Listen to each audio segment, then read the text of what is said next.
साल 1258 फरवरी का महीना। दुनिया का सबसे बड़ा इल्मी मरकज बगदाद जल रहा था। बैतुल हिकमा यानी घरे हिकमत, जहां 500 सालों की इल्मी मेहनत जमा थी, उसकी किताबें दरियाए दजला में फेंकी जा रही थीं। रिवायत के मुताबिक किताबें इतनी ज्यादा थीं कि दजला का पानी काफी दिनों तक स्याही से काला हो गया।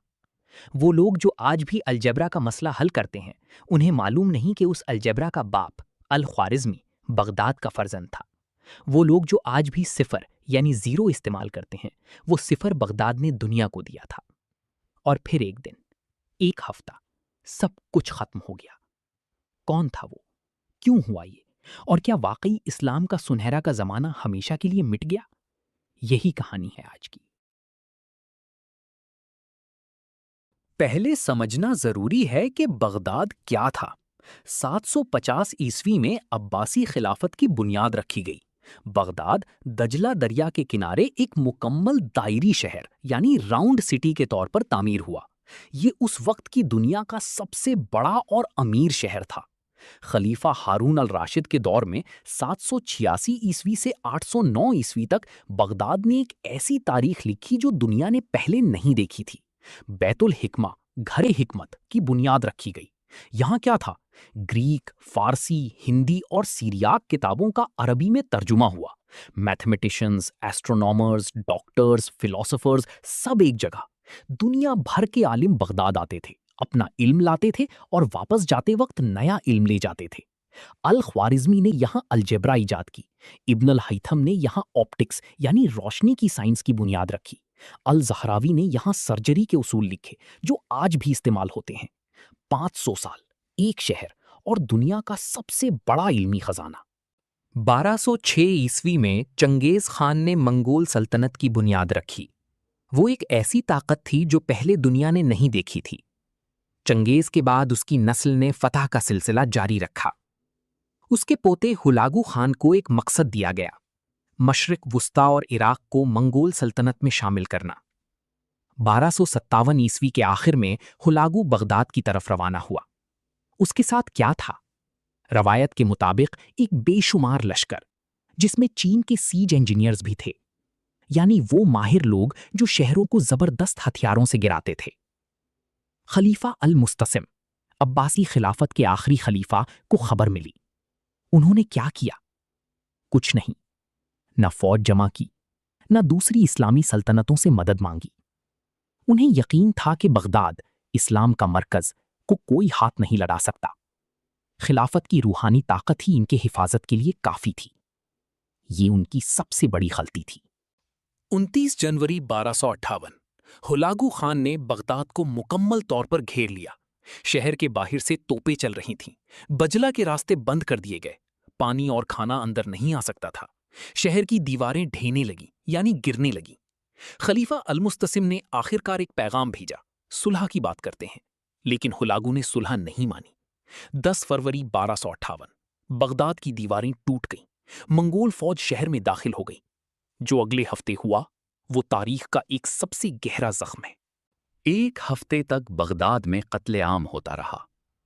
तारीखदानों के मुताबिक 2 लाख से ज्यादा लोग मारे गए। ये हुलागू खान का अपना अंदाजा था। मसाजिद, मदारिस, महल्लात सब तबाह कर दिए गए। और फिर वो चीज जो दुनिया ने हमारे लिए रखी थी, वो भी ले ली गई। बैतुल हिकमा, घरे हिकमत की हजारों किताबें दजला में फेंकी गईं। रवायत के मुताबिक दजला का पानी काफी दिनों तक स्याही से काला रहा। उन किताबों में क्या था?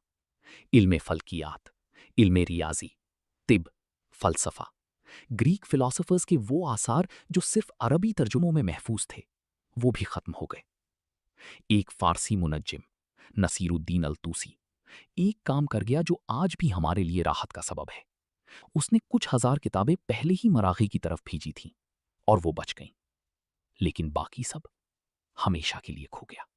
लेकिन यहां एक सवाल उठता है, अगर सोना का जमाना यानी इस्लाम का सुनहरा दौर खत्म हो गया, अगर वो किताबें जल गईं, डूब गईं, तो फिर क्या हुआ?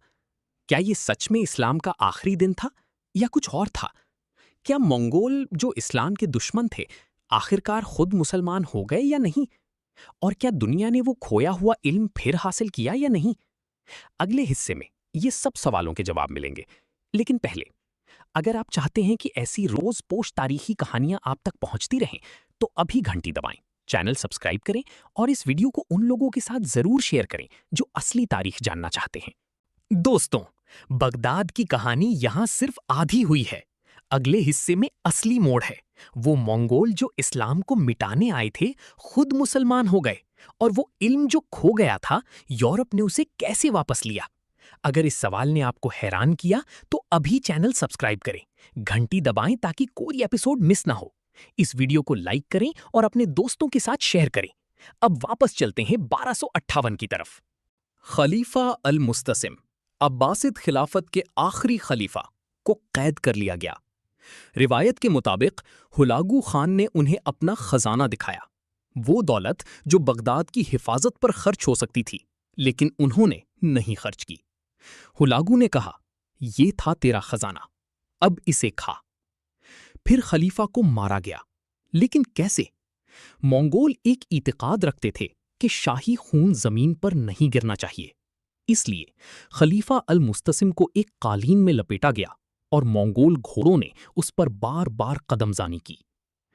500 سالوں کی عباسد خلافت ایک ہی رات میں ختم ہو گئی۔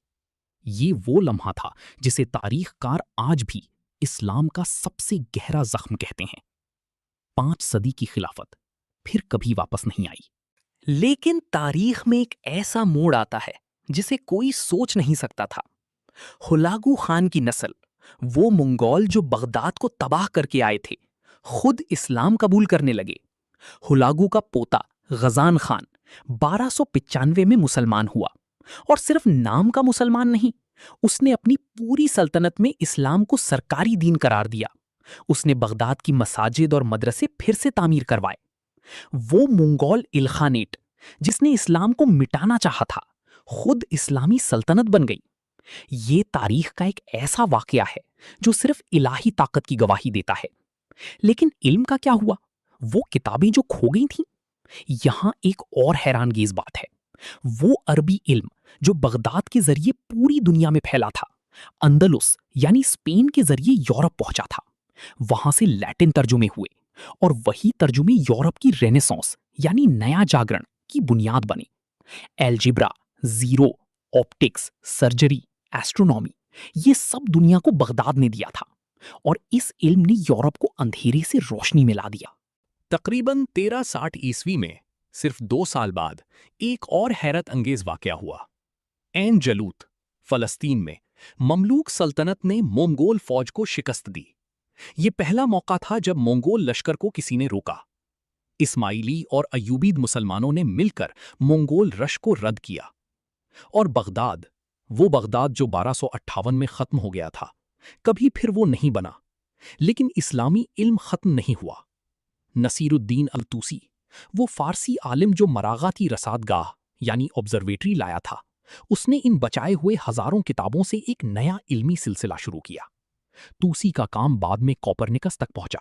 اس کوپرنیکس نے جو 1543 میں یہ ثابت کیا کہ زمین سورج کے گرد گھومتی ہے۔ آج اگر آپ لاگرھدمز پڑھتے ہیں، الخوارزمی کا کام ہے۔